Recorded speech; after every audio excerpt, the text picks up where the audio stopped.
ସୋନପୁର ସଦର ଅପହଞ୍ଚ ଅଞ୍ଚଳର ସ୍ୱର ଉତ୍ସବ ମହୋତ୍ସବ ସଭା ସମିତି ସମାରୋହ ପ୍ରଗତି ଦୁର୍ଗତି ଏବଂ ସଂଗତିର ଅଭିବ୍ୟକ୍ତିକୁ ନେଇ ଆଞ୍ଚଳିକ ସମ୍ବାଦ ବିଭାଗ ପକ୍ଷରୁ ପ୍ରସ୍ତୁତ କରୁଛୁ ଜିଲ୍ଲା ହାଲଚାଲ। ଆଜି ଜିଲ୍ଲା ହାଲଚାଲରେ ଶୁଣନ୍ତୁ ବୌଦ୍ଧ ଜିଲ୍ଲା ସମ୍ପର୍କରେ ତଥ୍ୟ ଦେଇଛନ୍ତି ଆମ ବୌଦ୍ଧ ସମ୍ବାଦଦାତା ସମ୍ପତ କୁମାର ଅଗ୍ରୱାଲ ଓ ଉପସ୍ଥାପନାରେ ମୁଁ ଲହରିକା ପଟ୍ଟନାୟକ। ବୌଦ୍ଧ ଜିଲ୍ଲାରେ ନିର୍ବାଚନ ଆୟୋଗଙ୍କ ନିର୍ଦ୍ଦେଶାନୁସାରେ ସ୍ୱତନ୍ତ୍ର ସଘନ ଭୋଟର ତାଲିକା ସଂଶୋଧନ SIR ଆରମ୍ଭ ହୋଇଛି। ଏନେଇ ପ୍ରଶାସନ ପକ୍ଷରୁ ବିଭିନ୍ନ ପଦକ୍ଷେପ ଗ୍ରହଣ କରାଯାଇଥିବା ବେଳେ ସର୍ବଦଳୀୟ ବୈଠକ ମଧ୍ୟ ଅନୁଷ୍ଠିତ ହୋଇଛି। ଜିଲ୍ଲାପାଳ ତଥା ଜିଲ୍ଲା ନିର୍ବାଚନ ଅଧିକାରୀ ବିଭୂତି ଭୂଷଣ ନାୟକ ବିଭିନ୍ନ ରାଜନୈତିକ ଦଳର କର୍ମକର୍ତ୍ତାଙ୍କ ସହ ଆଲୋଚନା କରିଥିଲେ। ଜିଲ୍ଲାରେ 3,29,115 ଜଣ ଭୋଟରଙ୍କ ମ୍ୟାପିଂ ସମ୍ପୂର୍ଣ୍ଣ ହୋଇଥିବା ବେଳେ ଏହାର ହାର 97.56% ରହିଛି। ଅବଶିଷ୍ଟ ଭୋଟରଙ୍କ ମ୍ୟାପିଂ କାର୍ଯ୍ୟ ଶୀଘ୍ର ସମ୍ପନ୍ନ କରାଯିବ ବୋଲି ପ୍ରଶାସନ ସୂଚନା ଦେଇଛି। କାର୍ଯ୍ୟକ୍ରମର ସଫଳତା ପାଇଁ ରାଜନୈତିକ ଦଳମାନଙ୍କୁ ବୁଥ୍ ଏଜେଣ୍ଟ ନିଯୁକ୍ତି ପ୍ରକ୍ରିୟା ଶୀଘ୍ର ଶେଷ କରିବାକୁ ଜିଲ୍ଲାପାଳ ଅନୁରୋଧ କରିଛନ୍ତି। ଆମର ଜିଲ୍ଲାରେ ଆଗରୁ 415 ବୁଥ୍ ଥିଲା, ଏବେ ସେଟା ବଢ଼ିକି ରେସନାଲାଇଜ୍ କରିକି ଆମର 466 ବୁଥ୍ ହେଇଛି। କଣ୍ଟାମାଲ ଏସି 89 ତାର 15ଟା ନୂଆ ବୁଥ୍ ହେଇଛି ଏବଂ 36ଟା ହେଇଛି ଆମର ବୌଦ୍ଧ 86ର। ବୌଦ୍ଧ ଜିଲ୍ଲାରେ SIR ଆରମ୍ଭ ହେବାକୁ ଯାଉଛି। ଆମର 29/5/2024 ଭିତରେ ଟ୍ରେନିଂ ଆମର କରାହେବ, ଯେଉଁଥିରେ କି ଆମର BLO ରହିବେ। ତାପରେ ଆମର BLO ମାନେ ଯାଇକରି ହାଉସ୍ ଟୁ ହାଉସ୍ ସର୍ଭେ କରିବେ। ସବୁ ବୁଥରେ BLA ବୁଥ୍ ଲେଭେଲ୍ ଏଜେଣ୍ଟ କେମିତି ଦେବେ ସବୁ ପଲିଟିକାଲ ପାର୍ଟି ସମସ୍ତଙ୍କୁ ଆମେ ଅପିଲ କରିଛୁ ଏବଂ ଜନସାଧାରଣଙ୍କୁ ବି ଆମେ ଅପିଲ କରିଛୁ। ଏବେ ଆମେ ଆପଣମାନଙ୍କ ମାଧ୍ୟମରେ ଅପିଲ କରୁଛୁ ଯେ ସମସ୍ତେ BLO ଯେତେବେଳେ ଘର ଟୁ ଘର ଯାଇକରି ଆପଣମାନଙ୍କୁ ଏନୁମରେସନ୍ ଫର୍ମ ଦେବେ, ସେ ସମୟରେ ଆପଣମାନେ ନିହାତି ଭାବରେ ସହଯୋଗ କରନ୍ତୁ, ଯାହାଦ୍ୱାରା କି ଆମେ ଗୋଟେ ସ୍ୱଚ୍ଛ ଭୋଟର ଲିଷ୍ଟ ପାଇପାରିବା ଏବଂ 2002ର ଭୋଟର ଲିଷ୍ଟ ସାଙ୍ଗରେ ବର୍ତ୍ତମାନ ତାଙ୍କର ଯେଉଁ କରାହେଇଛି ବା ମ୍ୟାପିଂ କରାହେଇଛି ସେ ପ୍ରକ୍ରିୟାରେ ସମସ୍ତଙ୍କୁ ସହଯୋଗ କରିବା ପାଇଁ ମୁଁ ଅନୁରୋଧ କରୁଛି।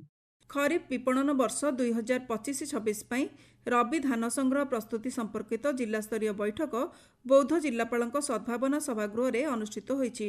କଣ୍ଟାମାଳ ବିଧାୟକ ତଥା ଜିଲ୍ଲା ଯୋଜନା ବୋର୍ଡ ଅଧ୍ୟକ୍ଷ କହ୍ନାଇ ଚରଣ ଡାଙ୍ଗ ମୁଖ୍ୟ ଅତିଥି ଭାବେ ଯୋଗଦେଇ ସ୍ୱଚ୍ଛ ଓ ସୁବ୍ୟବସ୍ଥିତ ଧାନ ସଂଗ୍ରହ ଉପରେ ଗୁରୁତ୍ୱ ଦେଇଥିଲେ। ଆସନ୍ତା ଜୁନ୍ 2 ତାରିଖରୁ ଜିଲ୍ଲାରେ ଧାନମଣ୍ଡି ଖୋଲିବା ନେଇ ସୂଚନା ଦିଆଯାଇଥିଲା। ଚଳିତ ରବି ଋତୁ ପାଇଁ ପ୍ରଥମ ପର୍ଯ୍ୟାୟରେ 1,88,950 କ୍ୱିଣ୍ଟାଲ ଧାନ ସଂଗ୍ରହ ଲକ୍ଷ୍ୟ ଧାର୍ଯ୍ୟ କରାଯାଇଛି। ଜିଲ୍ଲା ପ୍ରଶାସନ ପକ୍ଷରୁ ଏକ କ୍ୟାରିୟର କାଉନସେଲିଂ ଅଭିଯାନ ଆୟୋଜିତ ହୋଇଛି। ଦଶମ ଓ ଦ୍ୱାଦଶ ପରୀକ୍ଷାରେ ସଫଳ ହୋଇଥିବା ଛାତ୍ରଛାତ୍ରୀଙ୍କୁ ଦକ୍ଷତା ଭିତ୍ତିକ ଓ ନିଯୁକ୍ତିମୂଳକ ଶିକ୍ଷା ସମ୍ପର୍କରେ ବିଶେଷଜ୍ଞମାନେ ପରାମର୍ଶ ଦେଇଥିଲେ। ଜିଲ୍ଲାପାଳ ବିଭୂତି ଭୂଷଣ ନାୟକ ମୁଖ୍ୟ ଅତିଥି ଭାବେ ଯୋଗଦେଇ ବୈଷୟିକ ବୃତ୍ତିଗତ ଓ ଧନ୍ଦାମୂଳକ ଶିକ୍ଷା ପ୍ରତି ଗୁରୁତ୍ୱ ଦେବାକୁ ଛାତ୍ରଛାତ୍ରୀଙ୍କୁ ପରାମର୍ଶ ଦେଇଥିଲେ। ବୌଦ୍ଧ ଜିଲ୍ଲାର ସମସ୍ତ ସରକାରୀ କାର୍ଯ୍ୟାଳୟରେ ଫାଇଲ ଓ ଡାକ ପ୍ରକ୍ରିୟାକୁ ଅଧିକ ତ୍ୱରିତ ଓ ସ୍ୱଚ୍ଛ କରିବା ଲକ୍ଷ୍ୟରେ Odisha state workflow automation system କାର୍ଯ୍ୟାନ୍ୱୟନ ନେଇ ସମୀକ୍ଷା ବୈଠକ ଭିଡ଼ିଓ କନଫରେନ୍ସିଂ ମାଧ୍ୟମରେ ଅନୁଷ୍ଠିତ ହୋଇଛି। ଅତିରିକ୍ତ ଜିଲ୍ଲାପାଳ ଅନିରୁଦ୍ଧ ପ୍ରଧାନଙ୍କ ଅଧ୍ୟକ୍ଷତାରେ ହୋଇଥିବା ଏହି ବୈଠକରେ ଜିଲ୍ଲାର ସମସ୍ତ 79ଟି ସରକାରୀ କାର୍ଯ୍ୟାଳୟରେ OSWAS ସଫଳ ଭାବେ କାର୍ଯ୍ୟକାରୀ ହୋଇଥିବା ସୂଚନା ଦିଆଯାଇଥିଲା। ଜନଜାତୀୟ ଗରିମା ଉତ୍ସବ 2026 ଅବସରରେ ଜନଭାଗିଦାରୀ ଅଭିଯାନ ସବୁଠାରୁ ଦୂର ସବୁଠାରୁ ପ୍ରଥମେ କାର୍ଯ୍ୟକ୍ରମ ବୌଦ୍ଧ ଜିଲ୍ଲାରେ ଆରମ୍ଭ ହୋଇଛି। ବୌଦ୍ଧ, ହରଭଙ୍ଗା ଓ କଣ୍ଟାମାଳ ବ୍ଲକର ଆଦିବାସୀ ଓ ଆଦିମ ଜନଜାତି ବହୁଳ ଗ୍ରାମଗୁଡ଼ିକରେ ପର୍ଯ୍ୟାୟକ୍ରମେ ଏହି ଅଭିଯାନ ଚାଲିଛି। ଜନଜାତି ସମ୍ପ୍ରଦାୟଙ୍କ ସଶକ୍ତିକରଣ ଓ ସେମାନଙ୍କ ଅଧିକାର ସୁନିଶ୍ଚିତ କରିବା ଏହାର ମୂଳ ଲକ୍ଷ୍ୟ ବୋଲି ପ୍ରଶାସନ କହିଛି। କାର୍ଯ୍ୟକ୍ଷେତ୍ରରେ ମହିଳା ନିର୍ଯାତନା ରୋକିବା ପାଇଁ ଅନଲାଇନ୍ ଅଭିଯୋଗ ବ୍ୟବସ୍ଥା C-Box ପୋର୍ଟାଲ ଉପରେ ଜିଲ୍ଲାସ୍ତରୀୟ କର୍ମଶାଳା ଓ ପ୍ରଶିକ୍ଷଣ ବୌଦ୍ଧ ଜିଲ୍ଲାପାଳଙ୍କ ସଦ୍ଭାବନା ସଭାଗୃହରେ ଅନୁଷ୍ଠିତ ହୋଇଛି। ଅତିରିକ୍ତ ଜିଲ୍ଲାପାଳଙ୍କ ଅଧ୍ୟକ୍ଷତାରେ ହୋଇଥିବା ଏହି କର୍ମଶାଳାରେ ପୋର୍ଟାଲରେ କିପରି ଅଭିଯୋଗ ଦାଖଲ କରାଯିବ ଓ ନୋଡାଲ ଅଫିସରଙ୍କ ଭୂମିକା କ'ଣ ରହିବ ସେ ନେଇ ପ୍ରଶିକ୍ଷଣ ଦିଆଯାଇଥିଲା।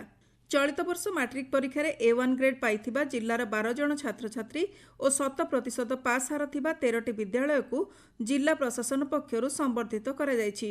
ବୌଦ୍ଧ ବିଧାୟକ ତଥା ସରକାରୀ ଦଳର ମୁଖ୍ୟ ସଚେତକ ସରୋଜ କୁମାର ପ୍ରଧାନ ମୁଖ୍ୟ ଅତିଥି ଭାବେ ଯୋଗଦେଇ ଛାତ୍ରଛାତ୍ରୀ ଓ ପ୍ରଧାନ ଶିକ୍ଷକମାନଙ୍କୁ ପ୍ରଶଂସାପତ୍ର ଓ ଉପଢୌକନ ପ୍ରଦାନ କରିଥିଲେ।